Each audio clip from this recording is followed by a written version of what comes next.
Hi అండి, అందరికీ నమస్కారం. ఈరోజు మనం తెలుసుకోబోయే కథ పేరు పెళ్ళి. ఇక కథలోకి వెళ్ళే ముందు మీరు గనక ఈ ఛానల్ని ఫస్ట్ టైం చూసినట్టయితే ప్లీజ్ లైక్ చేసి, షేర్ చేసి, సబ్స్క్రైబ్ చేయండి. ఇక కథలోకి వెళ్దామా. నాన్న, ఈ అమ్మాయి ఫోటో నాకు బాగా నచ్చింది అంటూ చేతిలో ఉన్న 10 ఫోటోల్లో ఒకటి సెలెక్ట్ చేసి తండ్రికి చూపించాడు రఘు. ఈ అమ్మాయి బీఎస్సీ బీడీ చదువుకుందిరా, మరి నువ్వేమో సాఫ్ట్వేర్ ఇంజనీర్వి, మీ ఇద్దరికి ఎలా కుదురుతుంది? పైగా పిల్ల ఎక్కడో కోనసీమలో ఉంటుంది. లేదు నాన్న, టీచర్ ఉద్యోగమే బెస్ట్, ఆడవాళ్ళకి బోల్డ్ అని సెలవులు ఉంటాయి, పైగా టైమింగ్లు కూడా చాలా సౌకర్యంగా ఉంటాయి. నాకు ఆ కోనసీమ అంటే చాలా ఇష్టం. మనం రేపే పెళ్లి చూపులకి వెళదామంటూ తండ్రి రఘురామయ్యని తొందరపెట్టాడు రఘు. రఘురామయ్య గారి భార్యతో ఆలోచించి పెళ్లి చూపులకు వస్తున్నామని పెళ్లి కూతురు సీతాదేవి తండ్రి కృష్ణారావు గారికి కబురు పంపారు. కృష్ణారావు గారు కోనసీమలోని ఆయనవిల్లి గ్రామంలో సైన్స్ టీచర్గా పనిచేస్తున్నారు. ఆయనకి 2 పిల్లలు, కొడుకు కూతుర్లు, ఇద్దరిని బీఎస్సీ బీఈడీ చదివించారు. చాలా సాంప్రదాయమైన కుటుంబం అని మధ్యవర్తుల ద్వారా విని రఘురామయ్య గారు భార్య, పెళ్ళికొడుకు చెల్లి హైదరాబాద్లో రాత్రి 10 గంటలకు బస్సు ఎక్కి తెల్లవారుజామున 4 గంటలకి రావులపాలెంలో దిగి హోటల్ రూమ్ తీసుకుని కాసేపు ఫ్రెష్ అయిన తర్వాత కార్లో ఆయనవిల్లి గ్రామం బయలుదేరారు. ఫలానా రోజు పెళ్లి చూపులకు వస్తున్నామని కృష్ణారావు గారికి ముందుగానే కబురు పంపారు. ఎప్పుడు కోనసీమ అందాలు పుస్తకాల్లోని, యూట్యూబ్లోని చూడడం తప్పితే ప్రత్యక్షంగా ఎప్పుడూ చూడలేదు రఘు. చుట్టూ అందమైన కొబ్బరి తోటలు, పచ్చటి వరి పొలాలు, గోదావరి నది ఒడ్డు చల్లటి గాలి, అబ్బా స్వర్గంలా ఉన్నట్టుంది అనుకున్నాడు కారులో ప్రయాణిస్తూ. రోడ్లు కూడా చాలా బాగున్నాయి అనుకుంటూ కోనసీమ అందాలని ఆస్వాదిస్తున్న సమయంలోనే పెళ్లివారిల్లు వచ్చేసింది.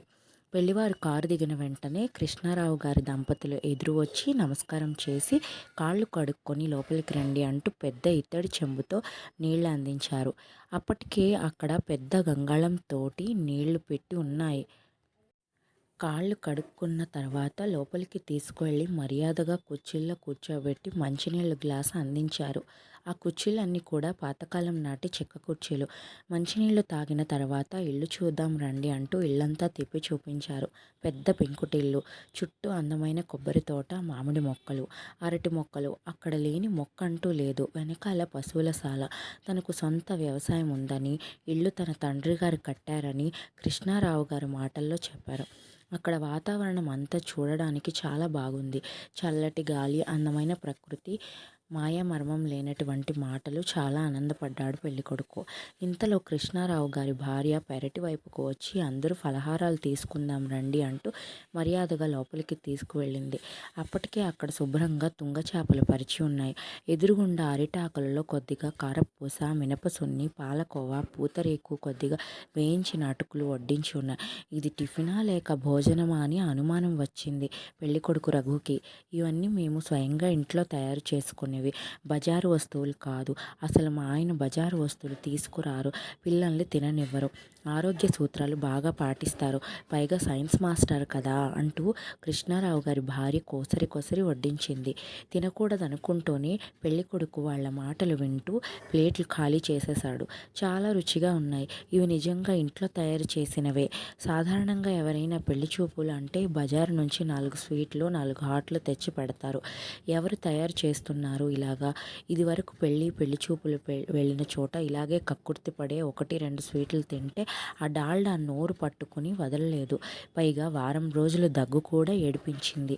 ఇంతలో కృష్ణారావు గారు ఆ అబ్బాయి ఒక గాజు గ్లాసులో కొబ్బరి బొండం నీళ్లు తీసుకొచ్చి అందరికీ ఇచ్చాడు.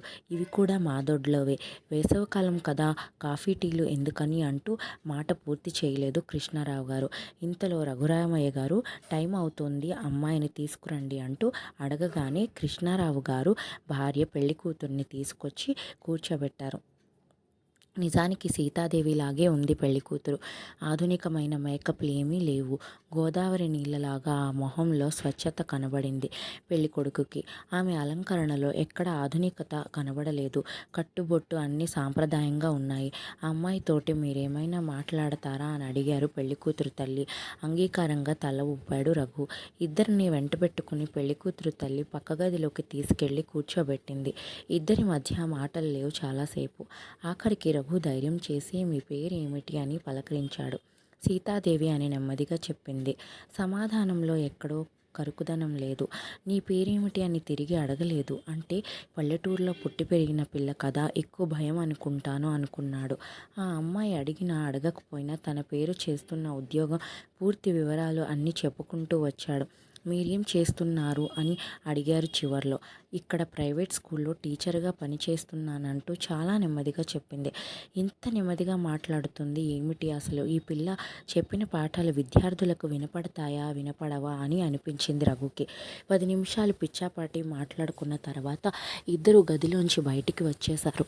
బయటికి వచ్చిన తర్వాత తండ్రి చెవిలో తన అంగీకారాన్ని తెలియచేశాడు రఘు. రఘురామయ్య గారు కూడా వారి మర్యాద, ఆ ఇంటి వాతావరణం, మాట తీరు, పెళ్లికూతురు నడవడిక చాలా నచ్చాయి. ఇదే విషయం భార్యతోటి, కూతురుతోటి చర్చించి మాకు మీ సంబంధం నచ్చింది, అమ్మాయిని కూడా అడిగి మీకు కూడా నచ్చితే ఏ విషయం తెలియచేయండి అంటూ బయలుదేరడానికి సిద్ధమయ్యారు. కృష్ణారావు గారి దంపతులు కారు వరకు వచ్చి మర్యాదగా సాగనంపారు మగపెళ్లి వారిని. రఘురామయ్య గారు తాము సాయంకాలం బస్సుకి హైదరాబాద్ వెళ్ళిపోతున్నామని, అంతవరకు రావులపాలెంలోని హోటల్లోనే ఉంటామని చెప్పారు. కృష్ణారావు గారి దంపతులకు పెళ్లికొడుకు ఉద్యోగం, కుటుంబం బాగా నచ్చాయి. కానీ మనసులో ఇంకో దిగులు ఉంది. పెళ్లి విషయంలో కృష్ణారావు గారి భావాలకి మగపెళ్లి వారు ఒప్పుకుంటారో లేదో, ఒప్పుకోకపోతే ఎలాగా, మనసు చంపుకొని పెళ్లి చేయడం ఎలాగా, మంచి సంబంధం వదులుకోలేరు, అందరికీ ఆదర్శంగా ఉండేలా ఉండాలని చిన్నప్పటి నుండి కృష్ణారావు గారి ఆశ. అలాగే ఉద్యోగం విషయంలో కూడా చాలా కష్టపడి పిల్లలకి పాఠాలు నేర్పిస్తాడు. ఆ గ్రామ పాఠశాలలో సొంత ఖర్చులతోనే ఒక ప్రయోగశాల నిర్మించాడు. అక్కడ లేని పరికరం అంటూ లేదు. ఆదర్శ ఉపాధ్యాయుడిగా ఇప్పటికీ 2 సార్లు ఆంధ్రప్రదేశ్ గవర్నమెంట్ చేత అవార్డులు అందుకున్నాడు. సరే, ఎప్పటికైనా చెప్పక తప్పదుగా అనుకుంటూ భార్య, కూతురు అంగీకారం తీసుకుని భార్యాభర్తలు ఇద్దరూ రావులపాలెం బయలుదేరి వెళ్ళేటప్పటికి మధ్యాహ్నం 3 అయింది. కృష్ణారావు గారి దంపతులను సాదరంగా లోపలికి ఆహ్వానించి కూర్చోబెట్టి చేయగలని మర్యాదలన్నీ చేశారు. చూడండి, మీ సంబంధం బాగా నచ్చింది మాకు. మా అమ్మాయి కూడా అంగీకారం తెలిపింది. మీ పద్ధతి, గౌరవం అన్నీ బాగా నచ్చాయి. మాది ఏమీ లోటులేని సంసారం. మేము అసలు సిటీలో ఉన్న పెళ్లి కొడుకుల సంబంధం చూడకూడదు అనుకున్నాం. కానీ మీ తండ్రి గారు మన కోనసీమ జిల్లా వాళ్లే కాబట్టి మన పద్ధతులు, ఆచార వ్యవహారాలు ఒక విధంగా ఉంటాయనే ఉద్దేశంతో మిమ్మల్ని పెళ్లి చూపులకు ఆహ్వానించాం. అయితే పెళ్లి విషయంలో నాకు కొన్ని భావాలు ఉన్నాయి. అంటే నేను ఆధునిక భావాలతోటి పెళ్లి చేయలేను. పర్యావరణ పరిరక్షణ అంటే నాకు చాలా ఇష్టం. అంటే హంగులు, ఆర్భాటాలు ఏమీ ఉండవు. మన శాస్త్రం ఏ విధంగా చెప్పిందో పర్యావరణాన్ని పాడు చేయకుండా పూర్వీకుల పద్ధతిలోనే పెళ్లి చేసి 10 మందికి ఆదర్శంగా ఉండాలని నా ఆకాంక్ష. సాధారణంగా ఆడపిల్లల తల్లిదండ్రులు ఎవరూ ధైర్యంగా ఈ మాట చెప్పరు. మగపెళ్లి వారు ఏ విధంగా చేయమంటే ఆ విధంగా చేస్తారు పెళ్లి. అందుకని ముందుగానే నా మనసులో ఉన్న విషయాన్ని చెప్పేస్తున్నాను. మీకు ఇష్టమైతే తాంబూలాలు పుచ్చుకుందాం అంటూ తన మనసులోని మాటని గబగబా చెప్పేశారు కృష్ణారావు గారు. మాకు ఏమీ తొందర లేదు. మీరు నిదానంగా ఆలోచించుకుని హైదరాబాద్ వెళ్ళిన తర్వాత కబురు చేయండి అంటూ అరటిపళ్ళ బుట్ట వాళ్ళకి ఇచ్చి, మా దొడ్లో పండినవే, మేము మందులు మాకులు వాడము, మాది అంతా గో ఆధారిత వ్యవసాయం అంటూ నవ్వుతూ చెప్పి బయటకు వెళ్ళిపోయారు కృష్ణారావు గారు. మర్నాడు ఇంటికి వచ్చిన తర్వాత కుటుంబ సభ్యుల అభిప్రాయం అడిగి తెలుసుకున్నారు రఘురామయ్య గారు. పెళ్లి కొడుకుని గుచ్చి మరీ అడిగారు. అంటే కొంతమందికి పెళ్లి చాలా ఆర్భాటంగా జరగాలని, ప్రీ వెడ్డింగ్ షూట్లని, పోస్ట్ వెడ్డింగ్ షూట్లని, డ్యాన్స్లు, బ్యాండ్ మేళాలు, ఊరేగింపులు ఇలాంటివన్నీ పిల్లల కోరికలు ఉంటాయి. అటువంటి ఉద్దేశం రఘుకి ఏమైనా ఉందేమో అని చాదస్తంగా ప్రశ్నించారు. రఘు చెప్పిన మాటలు విని రఘురామయ్యకి చాలా ఆశ్చర్యం కలిగింది. చూడు నాన్న, ఈ హంగులు, ఆర్భాటాలు, ఊరేగింపులు, డ్యాన్సులు ఆ ఒక్కరోజుకి మాత్రమే ఉంటాయి. కానీ జీవితాంతం నాతో కలిసి ఉండేది ఆ పెళ్లి కూతురు మాత్రమే. ఆమె నాకు మనస్ఫూర్తిగా నచ్చింది. పెళ్ళి ఎలా చేసినా పర్వాలేదు. ఆ అమ్మాయితోటి నా పెళ్ళంటూ ఖచ్చితంగా చెప్పేశాడు రఘు. తమకి కట్న కానుకలు ఏమీ వద్దని, పెళ్లి ఆడపిల్ల వారి ఇష్ట ప్రకారమే చేయమని, తాంబూలాలు పుచ్చుకునే అవసరం లేదని, డైరెక్ట్గా ముహూర్తాలు పెట్టించమని కబురు పంపారు రఘురామయ్య గారు. మొత్తానికి అనుకున్న శుభముహూర్తం రానే వచ్చేసింది. మగపెళ్ళేవారు ఆయనవిల్లిలోని విడిది ఇంట్లో తరలి వచ్చారు. ఆడపిల్లి వారు డోలు సన్నాయి బాజా భజంత్రీలతో గౌరవ మర్యాదలతో లోపలికి ఆహ్వానించారు. లోపలికి రాగానే చూస్తే ఆ విడిదిల్లు పెద్ద పెంకుటిల్లు. ఇంటి ముందు తాటాకులతో వేసిన పందిరి, దాని మీద మామిడాకుల తోరణాలు. ఇంటి లోపల ప్రతి గుమ్మానికి మామిడాకుల తోరణాలు. ఇల్లు కొత్తగా వెల్లివిరిసినట్లు గుమ్మానికి పచ్చగా పసుపు రాసి కుంకుమ బొట్టు పెట్టి ఉన్నాయి. సుమారుగా 10 గదులున్నాయి. పెద్ద మండువా ఇల్లు. లోపల ఫ్యాన్లు ఉన్నప్పటికీ పెరటి వైపు నుంచి మంచి చల్లగాలి. ప్రాణం చాలా హాయిగా ఉందనుకున్నాడు మగపెళ్లివారు. బయట అరుగు మీద 20 వరకు మడత మంచాలు గోడకి చేరవేసి ఉన్నాయి. అచ్చు పల్లెటూరు పెళ్లిలాగే ఉంది అనుకున్నారు. కాఫీ టిఫిన్లు రెడీగా ఉన్నాయి రండి అంటూ ఆడపెళ్లివారు బొట్టు పెట్టి పేరుగా ఆహ్వానించి కృష్ణారావు గారి ఇంటికి మగపెళ్లివారిని పిలిచారు. కృష్ణారావు గారి ఇంటికి వెళ్ళేటప్పటికి ఇంటి వెనకాల ఉన్న పెరడులో పెద్ద తాటాకులు పందిరి వేసి పచ్చటి మామిడాకులు తోరణాలు కట్టి నేలంతా శుభ్రంగా అలికేసి అందంగా ముగ్గులు పెట్టి నేల బల్లలు వేసి అరిటాకుల్లో ఇడ్లీ, కారప్పొడి, పెసరట్టు రెడీ, 2 రకాల పచ్చళ్ళు వడ్డించి రెడీగా ఉన్నాయి. పంచెలు కట్టుకున్న వంట బ్రాహ్మణుల చేత తాటాకు బట్టలతో అటూ ఇటూ తిరుగుతూ ఆప్యాయంగా వడ్డిస్తున్నారు. కృష్ణారావు గారి భార్య దగ్గరుండి కొసరి వడ్డించారు. ఈ వంట బ్రాహ్మణులు ఎక్కడి నుంచి తీసుకొచ్చారు అని అడిగారు రఘురామయ్య గారు. అమలాపురం పక్కనున్న ఇందుపల్లి నుంచి తీసుకొచ్చామని చెప్పారు. టిఫిన్ చాలా రుచికరంగా ఉందని మెచ్చుకున్నారు రఘురామయ్య గారు. కాఫీలు కానీ టీలు కానీ ఎక్కడా లేవు. పాలు తప్పితే చెరుకు రసం, ఈ రెండిటితోనే టిఫిన్ కార్యక్రమం ముగించారు. ఈ విందు చాలా వెరైటీగా ఉందని హైదరాబాద్ నుంచి వచ్చిన రఘురామయ్య గారి బంధువులు మెచ్చుకున్నారు. పెళ్లి వేదిక చూద్దురు గాని రండంటూ మగపెళ్లి వారిని కృష్ణారావు గారు ఆ పెద్ద పందిరిలోని తూర్పుముఖంగా కట్టిన పెళ్లి వేదిక దగ్గరికి తీసుకువెళ్లారు. చుట్టూ అరటి గెలలతో ఉన్న అరటి మొక్కలు, ఆ 4 రాటలకి కొబ్బరి ఆకులు, లోపల మామిడి తోరణాలు, 4 పక్కల మల్లెపూల దండలు. అబ్బా, ఎంత అందంగా ఉంది కళ్యాణ వేదిక! మధ్యలో ట్యూబ్ లైట్లతో చాలా చూడముచ్చటగా ఉంది. ఎక్కడ అధునాతన అలంకరణలు లేవు. కంటికి ఆకర్షణీయమైన రంగులే గాని ప్రమాదకరమైన రంగులు లేవు. సాయంకాలం ఈ మల్లెపూల దండలు తీసేసి గులాబీ దండలు కడతామని చెప్పారు కృష్ణారావు గారు. పురోహితులు అనుకుంటాను ఒక వరగా కూర్చొని స్నాతకం ఏర్పాట్లు చేస్తున్నారు. కృష్ణారావు గారిని చూడగానే అయ్యా, మళ్ళీ దుర్ముహూర్తాలు వచ్చేస్తాయి, స్నాతకం పీటల మీద కూర్చోవాలని మగపెళ్లి వారికి చెప్పండి అంటూ తొందర పెట్టాడు. నమస్కారం, నా పేరు రఘురామయ్య, నేను పెళ్ళికొడుకు తండ్రిని. మీది ఏ ఊరు అంటూ ప్రశ్నించారు. అయ్యా, మాది తణుకు పక్కన ఉన్న ఇరగవరం. మేము వేద పండితులం. మా గురువుగారు సాయంకాలం వస్తారు అంటూ చెప్పుకుంటూ వచ్చారు. సరేనండి, మేము తయారయ్యే వస్తాం అంటూ మగపెళ్లి వారు వెళ్ళిపోయారు. కాసేపటికి కృష్ణారావు గారు మేళతాళాలతోటి బాజా భజంత్రీలతోటి పెళ్లి కొడుకుని పల్లకీలోని మగపెళ్లి వారిని వేదిక దగ్గరికి సగౌరవంగా తీసుకొని వచ్చారు. ముందుగానే చెప్పిన విధంగా ఫోటోగ్రాఫర్ వేదికను ఎక్కకుండా కింద పందిరిలోనే కెమెరా పట్టుకొని ఫోటోలు, వీడియోలు తీయడానికి ప్రయత్నం చేస్తున్నాడు. కాశీ ప్రయాణం సజావుగా జరగకుండా బావమరిది బతిమాలి అక్కకు పెళ్లి చేస్తానని మాట ఇచ్చి నోరు తీపి చేసి పెళ్లి కొడుకుని వెనకకు తీసుకువచ్చాడు. పురోహితులు గారు ఎక్కడ కాంప్రమైజ్ అవ్వకుండా, మంత్రాలు దాటించకుండా శాస్త్ర ప్రకారం స్నాతకం పూర్తి చేసేటప్పటికి మధ్యాహ్నం 1 గంట అయింది.